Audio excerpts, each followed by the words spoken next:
下班买菜回来了，先开一下灯吧。给你们展示一下小屋的全景图，这个样子的。还以为今天会下雨，所以就带了一件衣服。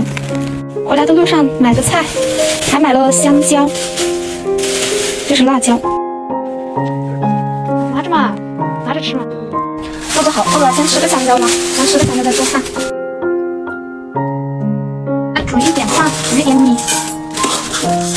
这里老是漏雨，所以这个米装在这里都坏了，待会洗一下。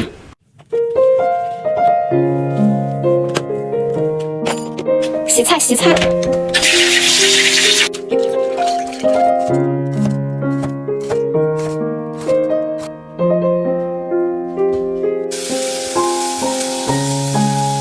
现在来放豆芽菜，放一点加勒比苏布拉，哇，这个辣子应该很好吃吧？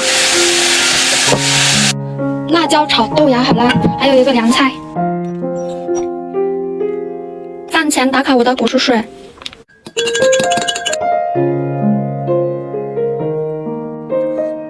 豆芽。